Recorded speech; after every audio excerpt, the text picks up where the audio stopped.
Agora, a questão que chega para nós é qual o significado dessa mensagem de João, que, sobretudo, se concentra num apelo, num grande imperativo. E o imperativo é raça de víboras. É forte essa expressão, eu vou explicar já já o significado dela. Raça de víboras. Quem vos induziu a fugir da ira vindoura?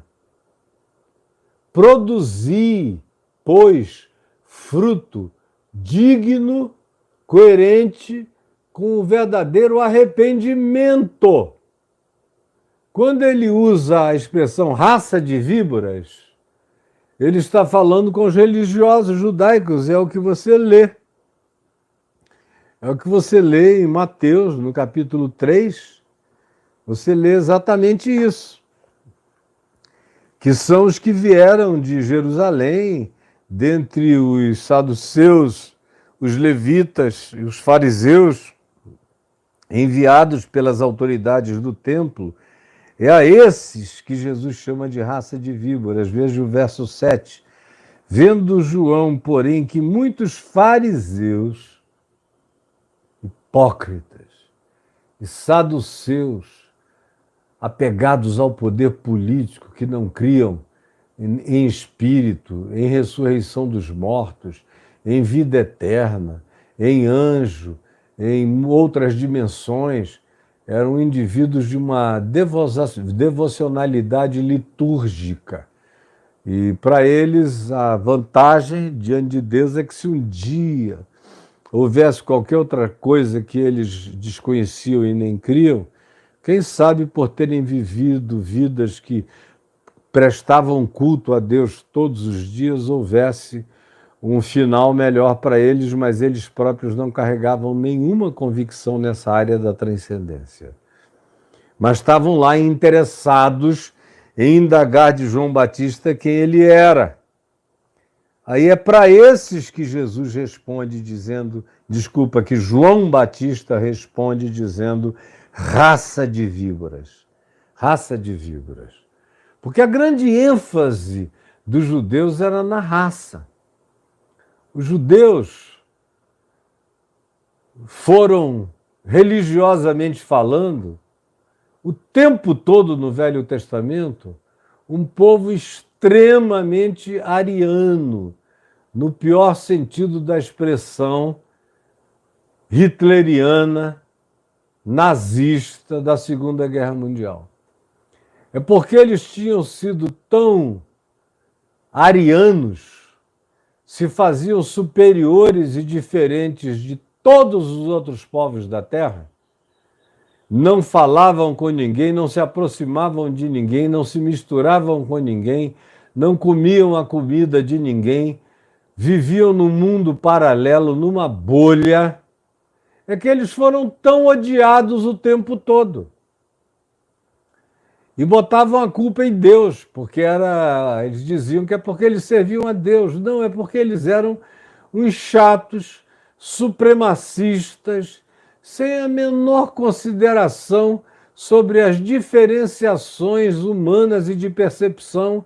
Eles queriam enfiar as tábuas de Moisés na goela pagã da humanidade, enfiando e rasgando a alma e não convertendo ninguém. E Jesus vinha dizer depois que quando eles conseguiam converter alguém, não era uma conversão de consciência, eles produziam só prosélitos, repetidores comportamentalistas que não entendiam nada e que se tornavam 2 vezes mais filhos do inferno do que eles. Eles passavam pelo mundo piorando a terra. Foi o que Jesus disse. João Batista age na mesma toada quando os chama de raça de víboras. E aí eu preciso trazer uma pequena explicação de natureza botânico-geográfica. Nos dias de João Batista e para alguém que vivia no deserto, a relação com as víboras que eram cobras pequenas. A diferença entre uma serpente e uma víbora é que a serpente, em geral, cresce, ela é grande. Ela tem 2 metros, 1,80 m, 2 metros e alguma coisa. E a víbora não, a víbora é pequena. E havia uma proliferação de víboras nos desertos do norte do Saara, no Sinai, nos desertos de Moabe, nos desertos de Amon, nos desertos de Edom, nos desertos para além do Jordão e para quem do Jordão, em Israel. E ele tinha crescido entre o Negueb e os muitos desertos. E ele aprendeu a lidar com cobras venenosas o tempo todo, que eram umas bichinhas pequenas, e quanto menores, mais mortífero é o seu veneno. Eu não sei se você sabia disso, mas a cobra venenosa maior, por ser mais adulta, ela só expele e só inocula o veneno na dose que ela crê que seja suficiente para derrubar a presa. E se a presa for grande demais e não estiver fazendo nenhum mal a ela, ela passa batida, a menos que ela seja pisada.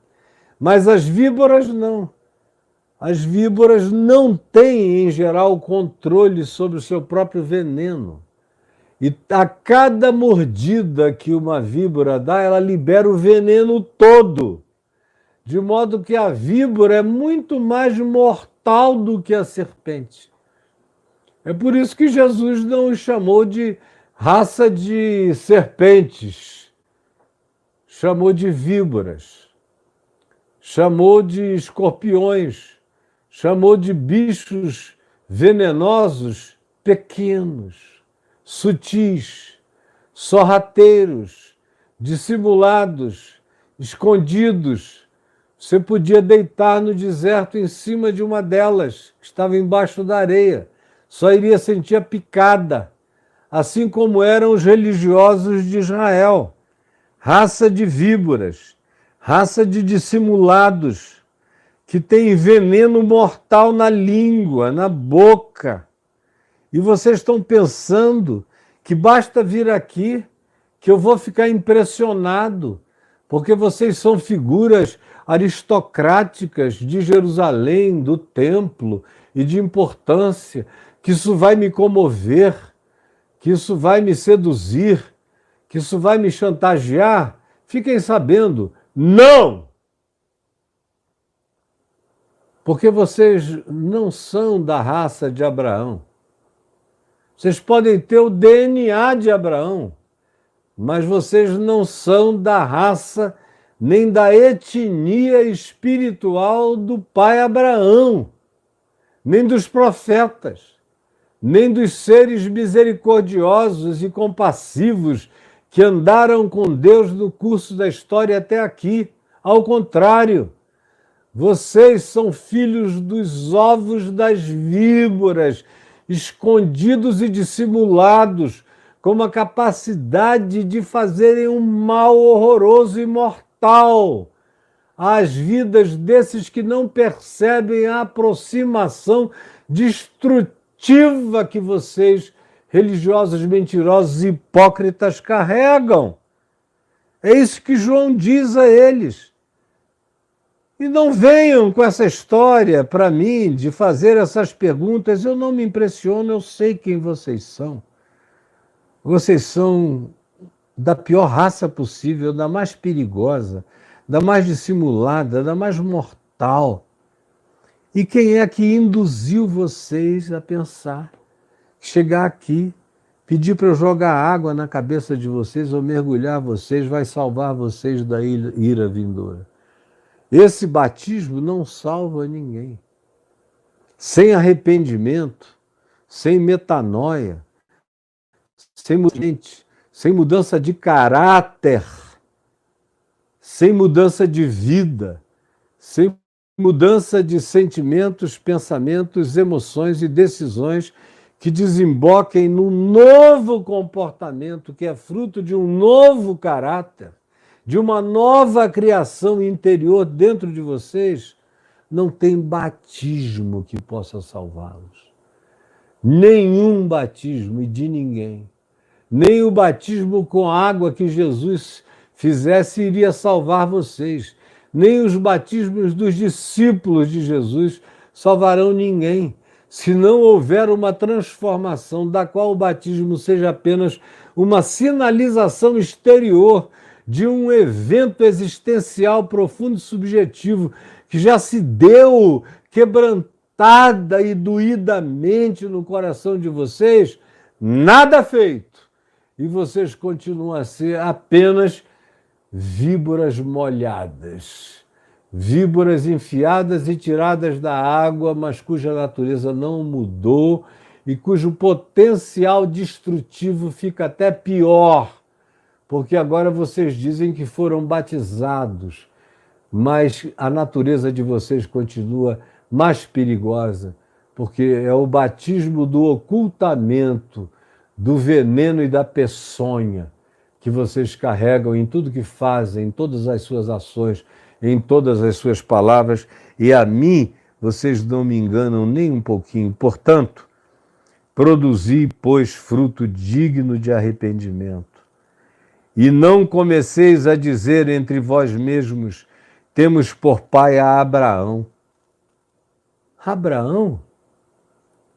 Temos por pai a Abraão? O filho de Agar, a escrava, também era filho de Abraão. Abraão abençoou Ismael, assim como abençoou Isaac. Mas abençoou linda e poderosamente a descendência de Ismael, que são os árabes atuais, e que já passaram por vários processos de adaptação cultural até os dias de hoje, desde aqueles tempos de João Batista e muito antes disso, desde os dias de Abraão. Filhos de Abraão? Abraão tem filhos de DNA e de genética espalhados no mundo inteiro. Em muitas famílias do Oriente Médio todo são filhos de Abraão. Carregam a semente da devoção a Abraão. E são gente muito melhor, muito mais humana do que vocês. Embora vocês os chamem de filhos do inferno e de perdidos, mas eu vos digo, vocês acham que é grande coisa dizer que carrega o DNA de Abraão? De que vocês são judeus? De que vocês são israelitas, como Paulo viria a dizer depois? A condenação vem primeiro sobre os judeus, que sabem mais, ou sabiam mais, ou tiveram mais informações do que sobre qualquer pagão ou gentil que viveu na alienação. A situação de vocês é pior. Como disse Pedro, era melhor nunca terem conhecido o caminho da verdade do que depois de o terem conhecido, o terem abandonado como uma porca que volta a se revolver na lama, ou como um cão que vai deitar e se esfregar no próprio vômito, que é o que vocês fazem, retroagindo sempre, nunca permanecendo no chamado da graça em Cristo. E depois de um tempo, no máximo de algum tempo, retroagindo para o ministério das pedras e da morte, segundo Moisés. Não venham com papinho furado. Antes, demonstrem quem vocês são ou quem vocês se tornaram pela via do arrependimento, produzindo, pois, fruto digno de arrependimento. E eu vou parar aqui hoje, espero você amanhã, porque amanhã eu quero falar sobre esses frutos dignos, frutos do arrependimento, de acordo com João. E você vai ver que não muda nada em relação ao conceito de transformação e de produção de fruto de arrependimento, que você encontra igualmente em Jesus, igualmente nos apóstolos, igualmente em qualquer um que em qualquer tempo tenha tido a verdadeira consciência do significado do Evangelho. Jesus, eu peço que essa palavra narrativa, descritiva, tão simples, que saiu aqui do meu coração como quem sopra o que está dentro de mim e que eu podia falar por tua misericórdia e graça o resto do dia e da semana, sem exaurir.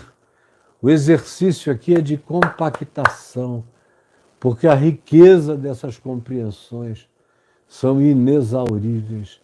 Permite que o Espírito Santo aflore no coração de cada pessoa um interesse renovado, especialmente naqueles que, porque já leram esse texto e sabem a historinha ou a narrativa, pensam que compreenderam significados que continuam ocultos a eles até o dia de hoje. Enquanto isso, muitos, cheios de arrogância religiosa, não conseguem enxergar que não passam de uma raça,